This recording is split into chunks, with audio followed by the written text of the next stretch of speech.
CSC are the market leader in ABS in terms of number of new issuance structures. So we've really felt the impact of the prolific rise of the non-bank lending sector. And I know that's a sector that EY is super active in. So I'm very excited to hear Jenna's insights today.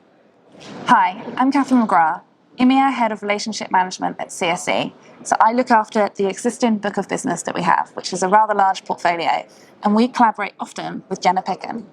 Introducing Jenna. Jenna is Securitization Lead and Director at EY in the Corporate Finance team. First up, Jenna, in your experience, what are the most common areas where originators require support and guidance, and how are you able to address these issues?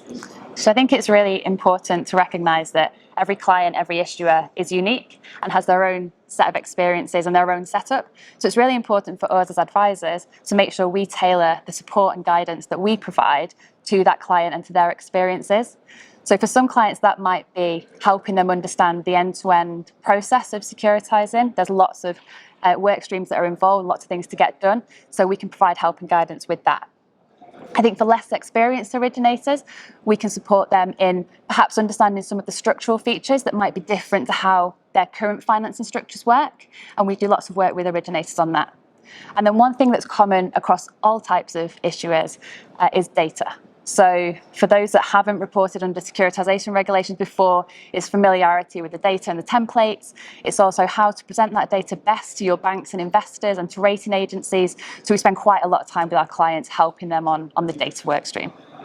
And we can definitely attest to that. It's an advisory, it's a structuring role, it's an execution role. Exactly. You are many things to the client, and especially if it's an inaugural issuer, you are really holding their hand from inception through to their first securitization warehouse. I think that's right. From the first deal to maybe 10 deals, 15 deals down the line. So it really is a process.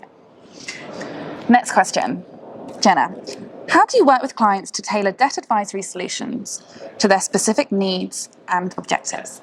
Yeah, I think it's one of the things that we do upfront on every transaction with every client is we spend a good amount of time with that client in the business, with the management team, really getting to understand how they do, what the product is, how they underwrite, who the people are that are involved, spend lots of time with the management team.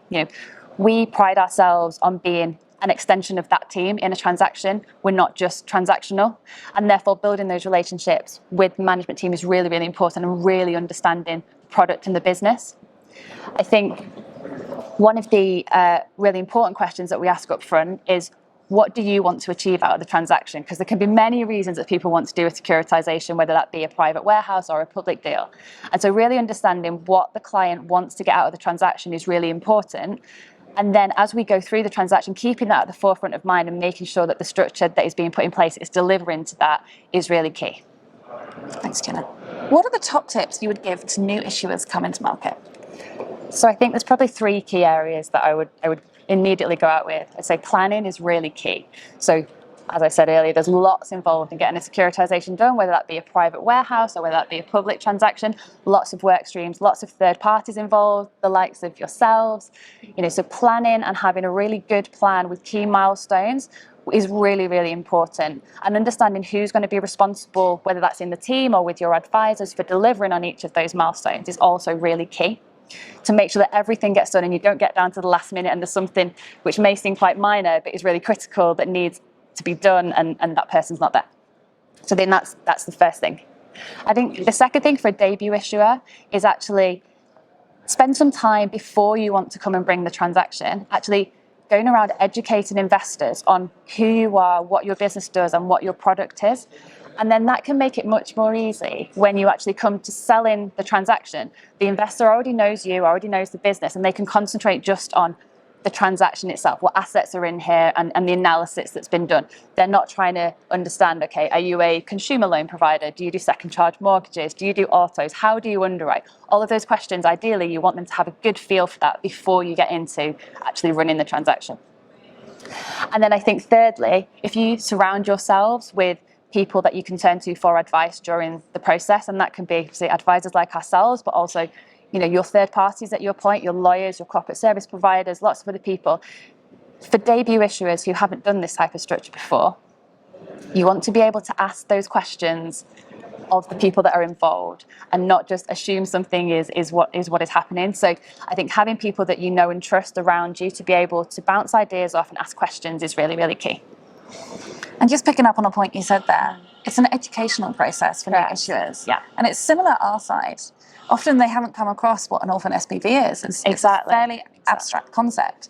So we really take the time in conjunction with yourselves, you know what this is like, just to explain and scope out the roles that they need to put together, you know, a new funded line, a new warehouse, a new public deal, whether it's backup servicer facilitator, security trustee, cash manager. These are all new roles. Correct, exactly. In your opinion, what is the most important factor for a successful market debut, and how can issuers ensure they are adequately prepared? I think some of it we've probably already covered around being prepared, having a good plan, speaking to investors early.